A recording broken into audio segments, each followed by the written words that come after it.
Amigos, ¿cómo están? Bienvenidos a Radio Uruguay, bienvenidos a La Máquina de Pensar. 2001 arranca La Máquina de Pensar aquí, amigos, en Radio Uruguay, 1050 AM. Ustedes lo saben, esta semana la estamos dedicando a Felisberto Hernández, pero no desde el punto de vista literario, no desde el punto de vista de su escritura, sino en torno a este gran acontecimiento que se ha llamado La Máquina Felisberto y que consiste básicamente en una gran exposición en el Museo Nacional de Artes Visuales, que va hasta el 12 de octubre. Ustedes pueden ir a visitarla cuando quieran. El museo está abierto de martes a domingos, de 14 a 18 horas aproximadamente, 18 y pico.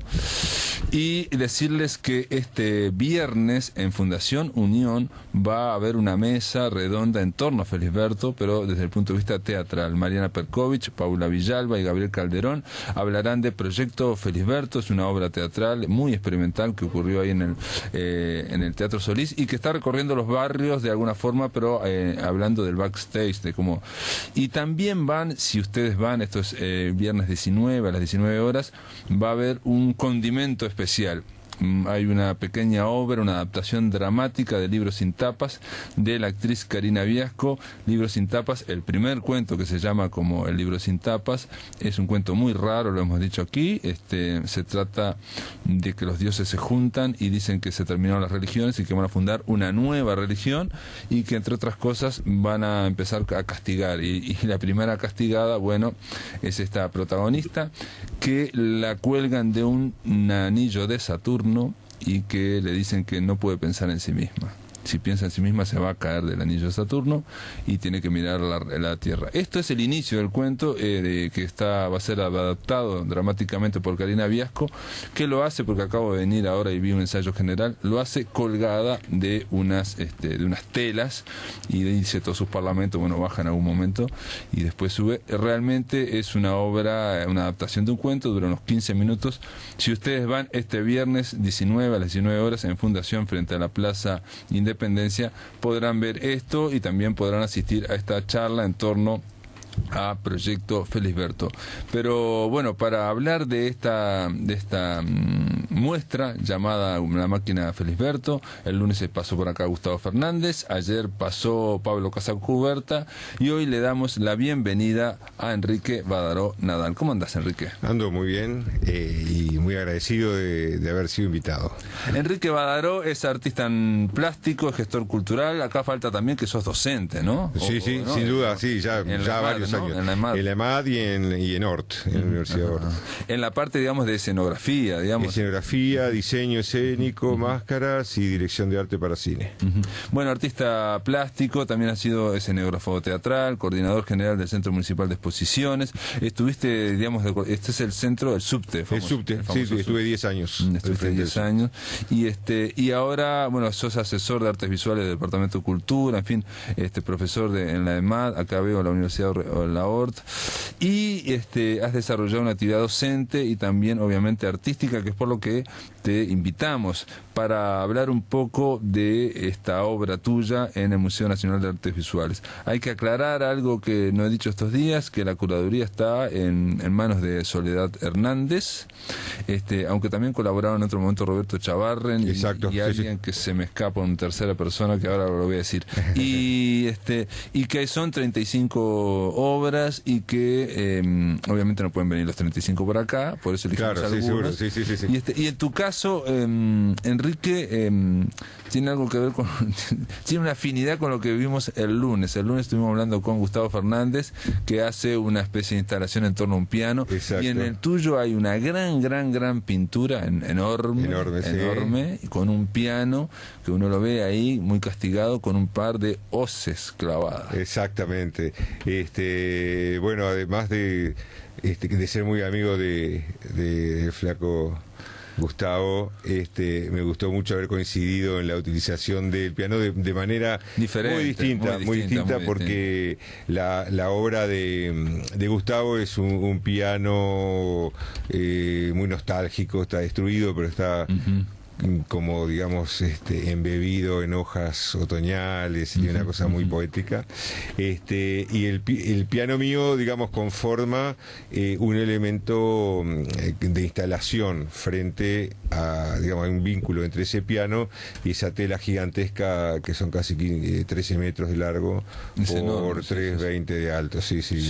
Y aparte, digo, la tela es enorme, después tiene pegados como unas hojas con dibujos. Bueno, sí. Que me llamó la atención. Por ejemplo, hay uno que me encantó y le dije a la persona que había ido a verlo, digo, esto podría figurar. Primero me gustó porque era muy extremadamente sencillo y podía ser la ilustración de La casa inundada. Es ¿Cuál decir, era? Es el bote donde está remando el escritor y la señora, y Margarita, pero vistos desde arriba, vistos desde arriba, o sea, digamos, desde una panorámica, como si estuviéramos encima del techo, o digamos, si no hubiera techo. Un picado cenital de cine. Exacto, un picado cenital de cine, exactamente, perpendicular a ellos, entonces casi, incluso desde lejos, parece como un ojo, digamos. Exactamente. Lo interesante de eso es que esta obra es una obra como muy viva, porque está acompañada de varias acciones performáticas o acciones semi-performáticas o semiteatrales. Entonces, en realidad, el primer día no había ninguno de esos dibujos, pero yo voy cada tanto y me tiro en el piso y llevo mis témperas y mis cosas y voy dibujando. De pronto retrato a alguien que está ahí, le pido permiso para ser retratado y lo invisto de elementos de los cuentos y los voy clavando sobre la misma tela. O sea que si alguien... Pero la tela ya está terminada. La tela está terminada, absolutamente. Ya está construida. Totalmente, todo. pero la obra es una obra viva, digamos, porque el piano también va, digamos, si el piano tú lo viste ya destruido después de la performance del domingo, del sábado, pero antes estaba un poquito más armado. Y no tenía clavada las hoces, claramente. Sí, las hoces es el final de la performance. La clavan, claro, porque es que en un momento hay unos gritos y dos de los performers, que son chicos estudiantes de la EMAD, algunos egresados, golpean con las hoces ¡praf! Arriba del piano y clavan esa tela que a su vez tiene unas palabras. Y bueno, y mientras ellos dicen sus textos y bueno... Y esos textos que ellos dicen, digo, obviamente la performance no se puede contar y hay que vivir. No, se puede contar, podemos dar algunas líneas, pero yo creo que es súper importante que se vaya a ver. Sí. Cada uno que vaya a ver si quiere o no. No, pero aparte si van ahora, hay un detalle que no lo he comentado estos días, que está el premio nacional, digamos, ¿no? O sea, están los premios nacionales abajo, que hay que ver. Hay una convivencia hay de mucha producción cosa artística maravillosa. Yo te digo la verdad, el sábado que estuve haciendo la performance, que todavía no había podido ver el salón, me salí regocijado, o sea, de ver un salón de un nivel extraordinario, con obras fantásticas, cuestionables, siempre polémicas. La muestra de Felisberto, que está, a mi entender, es una excelente muestra, y la muestra de Fernando López Laje en la otra sala, que también le da un aire de contemporaneidad y de arte serio que es importante. Que Uruguay por lo menos, digo, da la pauta de que uno entra ahora con el Salón de Nacional también y ve de en qué están los artistas visuales. Exactamente. O sea, da una panorámica total, y hay total. de muchas edades, de muchas procedencias. La propia Expo, la máquina Felisberto, también hay de todo, hay instalación, hay fotografía, videoarte, hay arte digital, hay arte con sonido, hay pintura, hay dibujo en la pared, hay instalaciones, bueno, no sé, arte. Es una panorámica. Dibujo tradicional en carbonilla. No, dije, el equipo curatorial de la curaduría estuvo a cargo de Soledad Hernández, Roberto Chavarren y Rosina Piñeiro. Esa era la que faltaba. Y bueno, esos papeles que tuviste son el producto de una acción que sucede, que la hago yo solo, que yo me siento allí a pintar. A dibujar y a pintar y a captar ese momento único que se genera una tarde, por ejemplo, un sábado, ¿no? Entonces ahí me empiezan a aparecer sensaciones de tanto de los cuentos, del trabajo de casi un año de leer y plasmar formas, como del mismo momento que viene alguien y me permito retratarlo, le pido permiso, y bueno, se va armando la idea es que eso se vaya poblando, interviniendo con nuevos dibujos, ¿no? Casi como un palimpsesto, ¿no? O sea, que va, se va poblando de dibujos por encima. Por eso también, digo, yo le pedí a Soledad Hernández el catálogo y me dijo que no estaba todavía, ¿no? Porque claro, como hay obras que están digamos, en transformación, sí, exacto. Algunas son exacto, sí. Inés Olmedo, Inés Olmedo pasa un poco lo mismo, va y va dibujando en la pared, ¿no? Sí, agregándole cosas. Va transformando su retrato, ¿no? Lo cual es, digamos, es lógico que un catálogo salga con este tipo de exposiciones a posteriori, dado de que muchas veces las obras, la obra terminada en realidad hasta que no se instala en el museo y es el día antes y estamos colgando y pintando y pegando y no están prontas, entonces claro. En general hay un decalage entre digamos la inauguración, que se sacan las fotos, que se llevan al diseño y que se puede imprimir realmente claro. el catálogo, claro. ¿no? Una pregunta en tu caso, porque digo, Gustavo Fernández me decía que claro, la instalación la hizo ahí, o sea, llevó el piano, las tablas, empezó a hacer, digo, no, empezó a, en realidad casi que construye la obra ahí o la crea porque no sabía exactamente cómo iba a atravesar, digo, tenía la idea, había dibujado, pero hasta que no, la materia dicta también, ¿no? Totalmente. Y además, en tu caso, ¿cómo fue? Mira, en mi caso fue, llevó muchos momentos de ansiedad y de cierta angustia, ¿no? Porque era tan grande el telón que yo lo iba haciendo en mi taller, y bueno, hay una cosa digamos, fáctica de que yo estoy pintando mi pintura, me meto en ese mundo, me olvido del mundo real y bueno, y aparecen las manchas, los dibujos.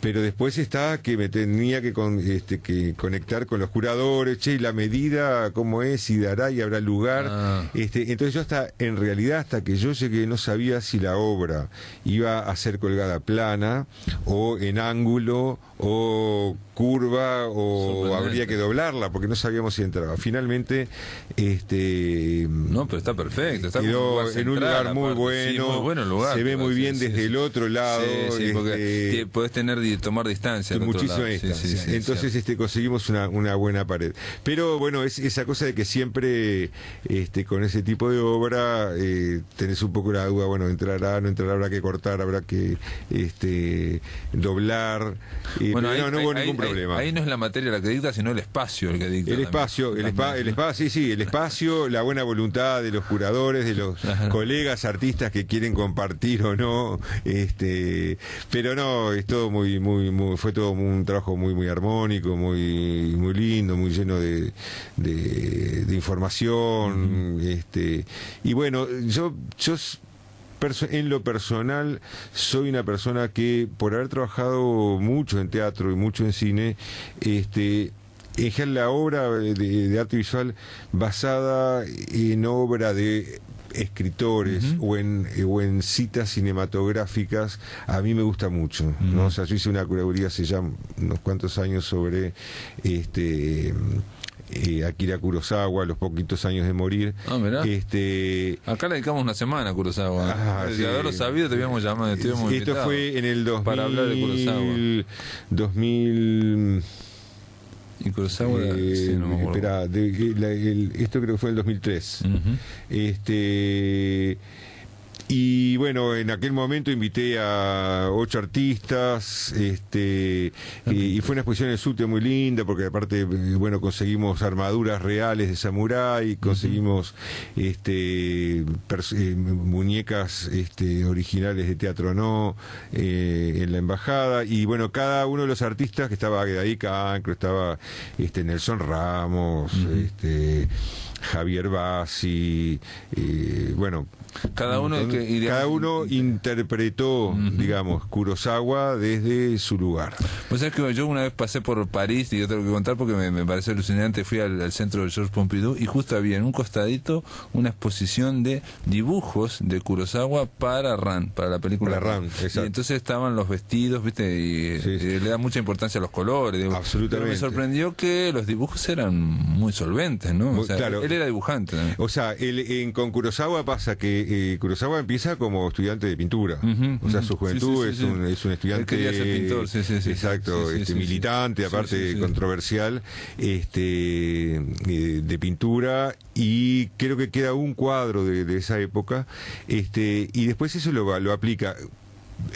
Tanto Ran como Kagemusha, inclusive no sé si creo que Odescaden y Madadayo tienen todos un acervo de dibujos que él va generando antes, ¿no? Cómo se imagina la escena, cómo se imagina las... Sí, en el caso de Ran por los uniformes también, las banderas, porque cada uno tiene un color diferente. Exactamente, ¿no? claro, hay un montón de códigos que bueno, que por favor no se nos escapa. Entonces, bueno, siempre el trabajo basado en otro artista me interesó particularmente. Tengo pendiente desde hace ya unos años una curaduría sobre Pasolini, pero bueno, ya llegará, porque es un poco complejo. Es un tipo muy, muy rico también, ¿no? Brutal. Impresionante.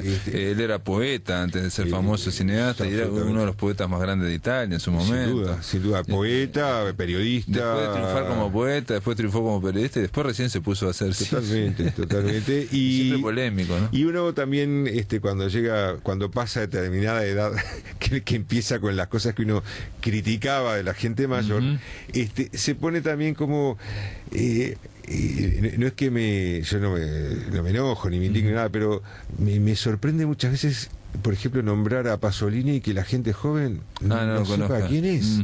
Y para mí es algo tan natural que haya figuras y nombres que de pronto conformaron, digamos, la solidez. Hasta ahora sigue siendo controversial, hasta la muerte. Absolutamente, su muerte. Yo vi hace poco un documental, salía Bertolucci hablando, hay gente que piensa que lo mataron, digamos, que fue, digamos, político, otra vez que no. Hay una serie de posibilidades. Y, por ejemplo, hace muy poquito, esto te lo cuento, pero digo, cuando murió García Márquez, no sé cómo, capaz que me pasó a alguien o yo lo encontré, un texto, una reseña de Pasolini sobre 100 años de soledad, cayéndole con todo.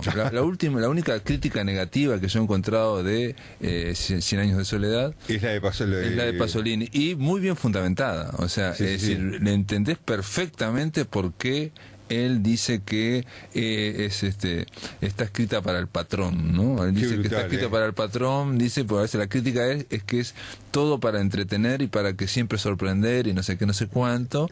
Entonces hay una cuestión casi de guión de Hollywood. Bueno, le hace una crítica bestial. Para mí se equivoca, obviamente, porque la trata casi de profesional también, es en el sentido, digamos, más mercantil. Pero excelente, siempre polémico, siempre porque aparte, más allá de esta crítica de 100 años de soledad, lo que te hace es pensar en las condiciones de producción de esa obra, entonces cómo fue escrita 100 años de soledad, cómo se publica, o sea, te saca además, digamos, del argumento, de la historia, incluso te saca de cómo está escrito literariamente, que uno es donde, y te pone en las condiciones de producción de esa obra. Digo, pero además el poder hacer esa cosa quirúrgica y de como es un poco Las Mil y una Noches, ¿no? O sea, que es como un cuento dentro del otro, y hasta que no se resuelve el último, no se resuelven los demás, ¿no? Con toda seguridad yo no leí esa crítica, pero debe ser interesante poder leer y ese encuentro de mundos, ¿no? De alguien desde el primer mundo, entre comillas, ¿no? Pero hay una hacia un tercer mundo, que a su vez él tiene una fascinación por el tercer mundo, en particular pero hay África y el mundo oriental, ¿no? Hay una mirada muy digamos, de Europa, eurocentrista, seguro, pero en el sentido digamos, tipo, nosotros estamos combatiendo acá contra el modelo hollywoodense, no sé, digamos, como artista alternativa. Claro. Y viene uno de Colombia a fortalecer esa máquina narrativa. En fin, pero digo, es una cuestión al margen. Enrique Badaró, si me esperas un momento, vamos a hacer una pausa y a la vuelta te voy a preguntar cómo es esto que se llamó Detrás del Tul, ¿no? Esta performance en torno a La Máquina Felisberto y en torno a esa obra que está ahí en el Museo Nacional de Artes Visuales. En el aire de Radio Uruguay, La Máquina de Pensar.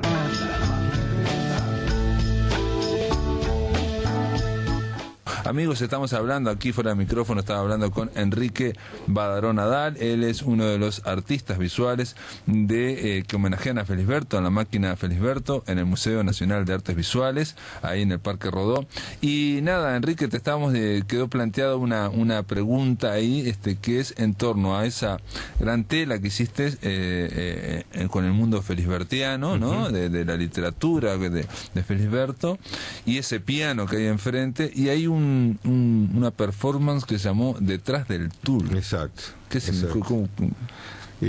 Bueno, desde un principio yo pensé que iba a trabajar con elementos performáticos, o sea, con gente actuando o haciendo una acción frente al público. Dice que puede ser más bien teatral. Puede tener por momentos teatralidad. Y esto no, porque claro, como todavía son términos que están como forjándose, lo performático es algo más casuístico o más de lo que es el propio momento te va dando, o cosas que no están tan pautadas, y el teatro es algo que está ensayado y que se repite de alguna forma en líneas generales, funciona. Yo lo que hice fue una mezcla de ambas cosas. Entonces, trabajamos con 3 estudiantes de la EMAD, que son Jimena González, Matilde Santamaría y Marcel Martínez. Y bueno, fuimos creando a partir de las lecturas de los cuentos. Que yo hacía, que ellos hacían por su lado, a partir de improvisaciones y a partir de trabajos en conjunto, fuimos armando como un paquete de acción, ¿no? Ahí veo, por ejemplo, el cuento de Úrsula, ¿no? Mira, los cuentos que trabajamos fundamentalmente fue La casa inundada, El cocodrilo, y hay algunos elementos de algún otro cuento perdido por allí, ¿no? De hecho, el gran telón está como...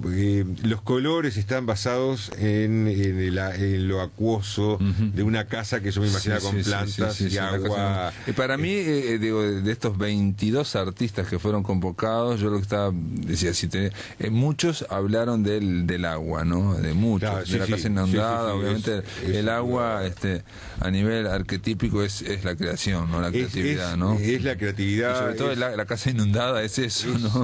Claro, porque está esa cosa del agua como ese elemento de pacificador del alma que puede tener, o esa cosa de ensoñación. No, pero yo pensaba, porque he leído que a los arquetipos, cuando uno sueña, o yo creo que es junguiano, decía que cuando uno sueña con muchísima agua es el inconsciente que rebalsa, ¿no? Que va rebosando. Es la creatividad que va por todos lados, o los problemas.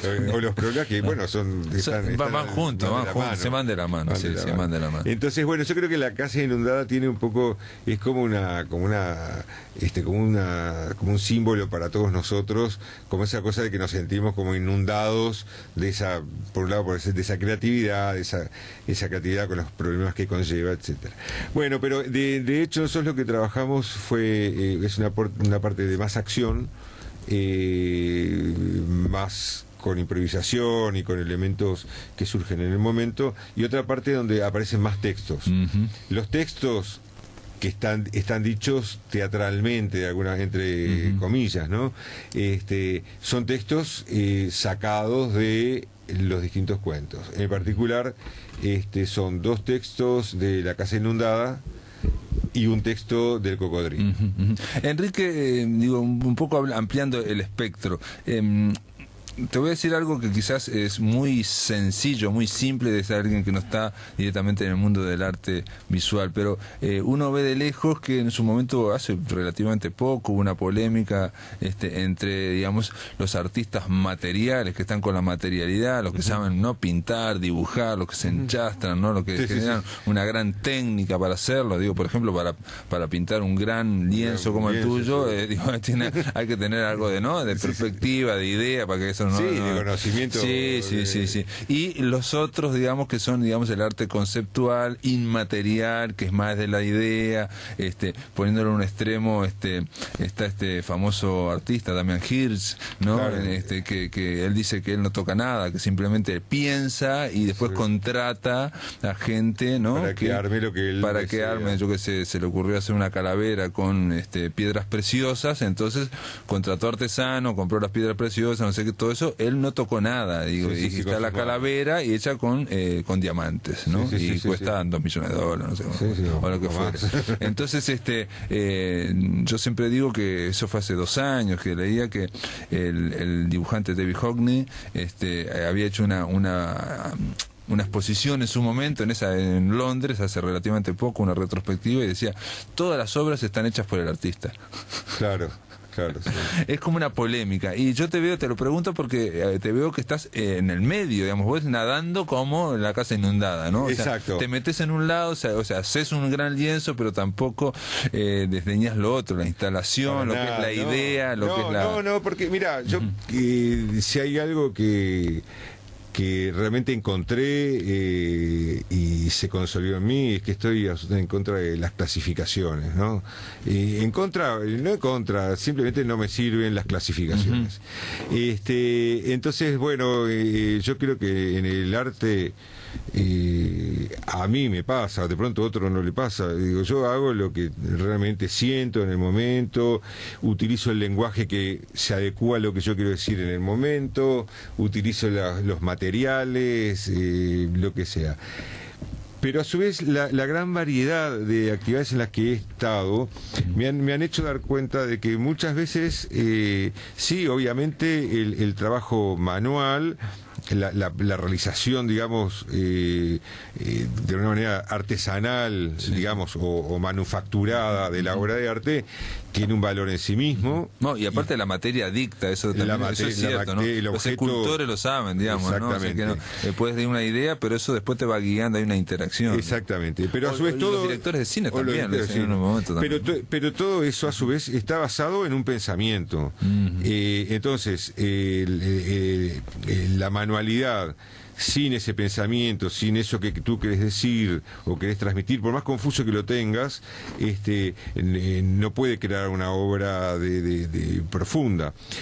Y a medida que uno va viendo y que va experimentando, se da cuenta que hay momentos en que muchos creadores nunca tocan la pieza. Yo qué sé, si vos nombrás a Dieste o nombrás a Gaudí, no te los imaginás picando piedra y haciendo su obra. O sea, es el hombre que está diseñando. Sí, son arquitectos, sí. Claro, pero pensadores. Pero es lo mismo. En el caso de Dieste era ingeniero, pero digamos... Es lo mismo, o sea, digamos, generar una obra desde el pensamiento. O sea, sin duda, desde el pensamiento. Y después es... incluso Dieste llegaba al extremo de decir que el pensamiento a veces está, atrapado sobre todo por los arquitectos, digamos, el plano, ¿no? O sea, que tienen que, entonces, en el plano... Que a su vez tienen que dibujar. Se representan mejor en las líneas rectas. Y por eso digo que es más fácil hacer edificios, y si uno los imagina circular, esférico, en fin, todas lo que imaginaba, era más difícil. Y si no se puede representar bien, parece que la idea es poco seria. Claro, seguro. Sí, o sea, era un hombre que pensaba las condiciones de producción también, ¿no? Pero tú ves que, por ejemplo, los grandes arquitectos, yo que hice Facultad de Arquitectura, necesariamente tuve que transitar por eso, los grandes arquitectos son necesariamente grandes pensadores. Sí. Entonces, por el lado de la arquitectura y por el lado del cine, siempre tuve claro de que el creador de hechos visuales y conceptuales no necesariamente está tocando las cosas, porque el director de cine no hace el vestuario, ni hace la escenografía, ni hace el maquillaje, pero sí mira desde su mirada, desde su pensamiento, une todos esos elementos y genera una obra magnífica. Y con las obras de lo que llamamos el mundo de las artes visuales sucede lo mismo. Lo que pasa es que tenemos una gran tradición histórica, no Uruguay, la humanidad entera, de la seducción del placer de lo manual. No, y la técnica también. Y la técnica, pero digamos... Cuando decimos las cumbres de pintura, digamos Velázquez o Goya, estamos hablando de una técnica sorprendente. Es la técnica, pero a su vez es esa cosa del gusto o de la compulsión o la pulsión del artista de usar los colores, mezclar los colores, sentir el olor. Hay una cosa de mucha sensualidad, ¿no? O sea, sensualidad en el sentido de que usamos los sentidos. Sensorialidad. ¿no? O sea, sensorialidad, ¿verdad? Sin duda, o sea, tocamos los pigmentos. Y aparte creo que esa sensualidad, esa sensorialidad hace que muchas veces los artistas visuales no trabajen tanto con la razón. Digo porque a un nivel, yo siempre digo que cosas que los pintores ya las tienen asumidos, los escritores que son mucho más racionales, les parece que no, digo, que vos puedas producir fuera de la razón, les parece como una cosa media rara, mágica, o mística. Y en cambio, cualquier pintor sabe que, digamos, se va con otros umbrales, ¿no? Se produce... Ahí va, está muy bien lo que decís, los umbrales, porque en general no existe un arte totalmente irracional, ni existe un arte totalmente manipulado por la razón. O sea, siempre hay elementos de un poco de un lado y del otro. Y eso es lo interesante, que digamos el artista pueda explicar su obra hasta un punto, después ya no puede más, porque de hecho se dejó reservado para determinado sector del cerebro de que había cosas que no tenían explicación. Claro. ¿no? O información que le viene más allá de la conciencia, digamos, al trabajar, ¿no? Absolutamente. O sea, cuando hablamos de la sensualidad, la sensorialidad o otras cosas, ¿no? Sí. Son cosas que vienen y precisamente el pintor muchas veces las busca, o el artista visual, sabe que de ahí viene buena merca, ¿no? Exactamente. ¿no? Sí. Ahí viene esa intensidad, esa potencia. Exactamente. Pero esta discusión que yo te decía que estuvo relativamente poco, también hubo hasta manifiestos. Hace unos 5 años, un par de años, digamos, creo que fue el primer. Sí, pero se viene arrastrando Eso viene casi desde Duchamp para acá, prácticamente, ¿no? Cuando Duchamp empezó a hacer casi sin tocar las cosas, a hacer obras que no se sabían si eran en serio o no, digamos. Entonces, claro, y vos pensás que a eso le tenés que sumar la tecnología que tenemos hoy y que no había en época de Duchamp. Cuanto más tensión se genera entre el no tocar el material y la producción de obra, ¿no? O sea, porque a través de, por ejemplo, de un ordenador, de una computadora, hoy en día ya podés dibujar, ya podés plasmar, en los 90 aquí se hablaba de arte digital y parecía como que no era arte, que no iba a pasar así, no, que no iba a llegar, porque eso lo estás tocando en una pantalla y nada más, no tocas nunca más nada. ¿Sí? Hasta digamos, mira, yo vi una retrospectiva justamente de Hockney en el Museo del County de Los Ángeles, y todavía no estaba muy digitalizado todo, pero ya había fax, y una de las obras tenía, no sé si 10 metros eran todos fax que él había enviado desde Londres hasta para el museo, y que los iban uniendo.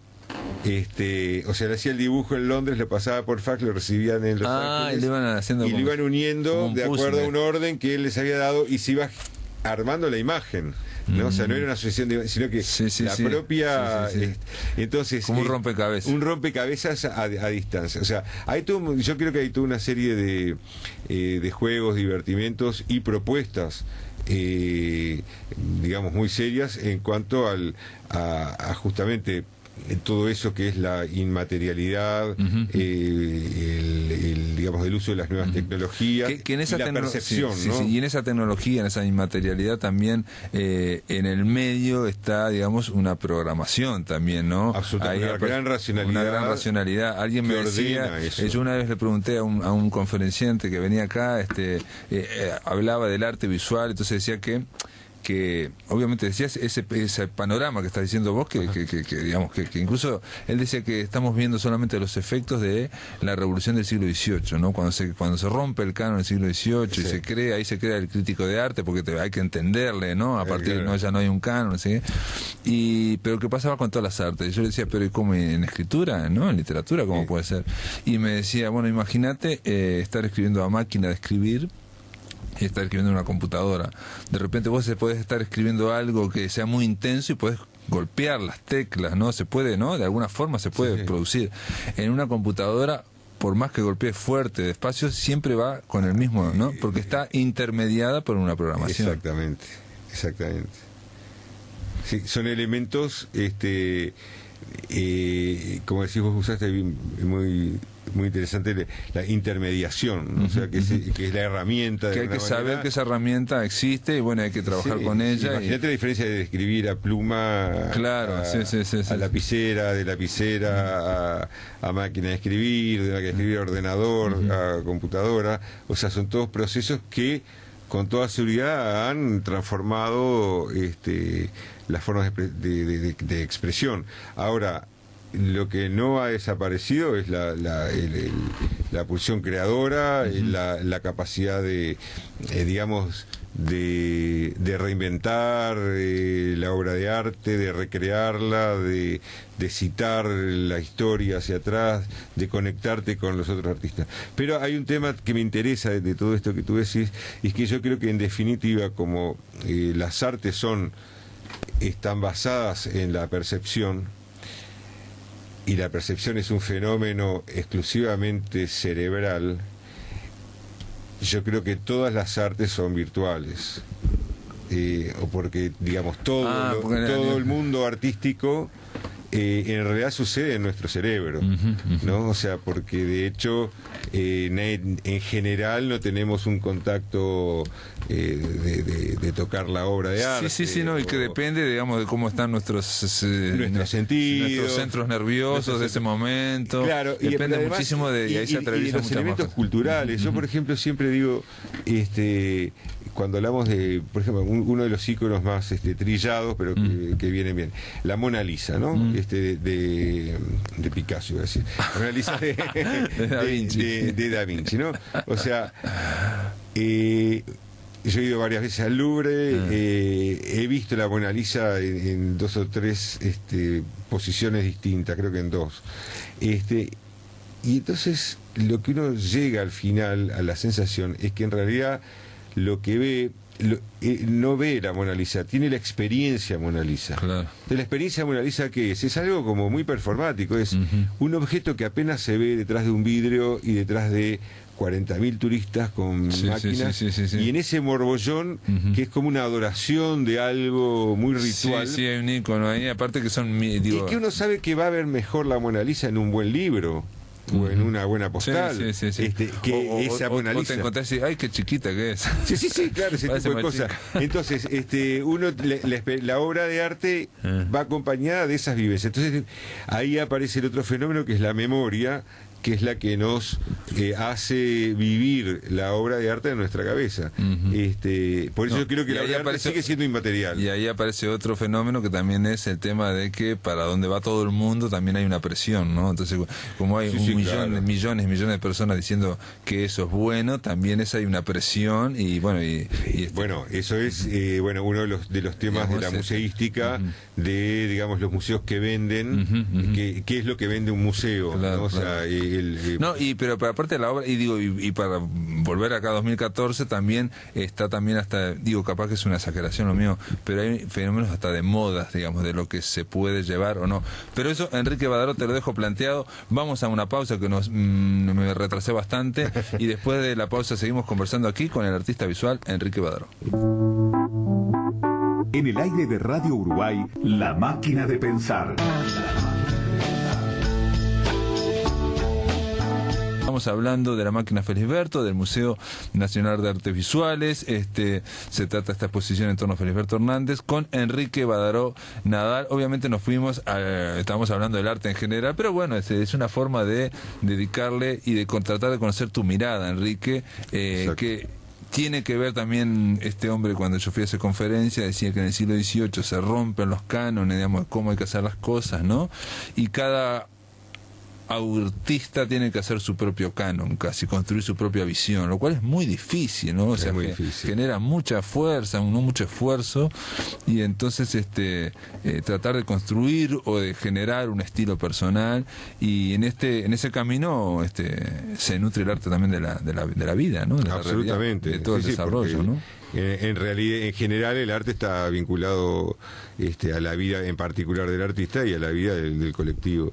Pero es interesante eso que hablas del siglo XVIII, porque de alguna manera uno empieza a ver ya en el siglo XVIII, algunos hilitos que van a ser los embriones, las raíces que van a florecer con las vanguardias del siglo XX, la primera parte del siglo XX, que van a ser la modernidad.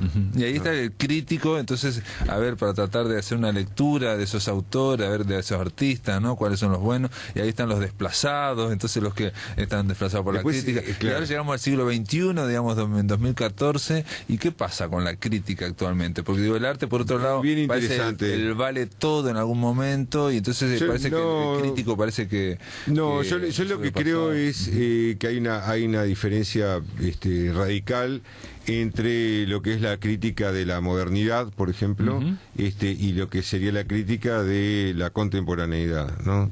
La crítica de la modernidad con elementos que traían desde el romanticismo, desde el siglo XVIII, siglo XIX, aparece como la persona que con la capacidad de legitimar, claro, desde su lugar, exacto, la obra de arte. Esto es arte, esto es arte. Esto está bien, esto sí, está sí, mal, sí, sí, le erró en tal color. Este es un genio, ¿no? Claro, y ahí empieza esa cosa de vínculo perverso entre, digamos, quien tiene el poder y de decidir y quién es el hacedor, ¿no? Ahora, para mí el fenómeno crítico de la contemporaneidad o de la posmodernidad, o no sé cómo llamarle esta etapa en que estamos viviendo, empieza a pasar por otro lado y empieza a pasar por la multiplicidad de miradas de la obra. Entonces, yo creo que hoy el trabajo serio sobre la teoría del arte contemporáneo, digamos, las teorías críticas o analíticas del arte ya dejan de estar basadas en la persona tocada por Dios con la aureola de la crítica, y empieza a ser un trabajo como colectivo, como bueno, esta obra está mirada por un curador, por una persona que sabe de arte, pero también hay un sociólogo, y también habrá un psicólogo, y también habrá un semiótico, un semiólogo, también habrá un lingüista, ¿no? Y la propia comunidad artística también. Entonces, no es extraño de encontrar hoy por hoy, entrar a una exposición y ver el prefacio o el arranque, digamos, teórico de la exposición escrita por un semiólogo, ¿no? O por un historiador, o por un sociólogo. Entonces, ¿qué pasa con eso? Eso genera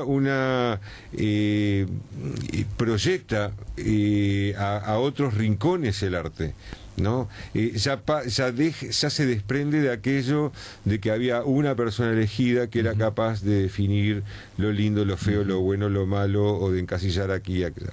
Entonces yo creo que a veces se usa el vale todo, la expresión, el vale todo, un poco peyorativamente.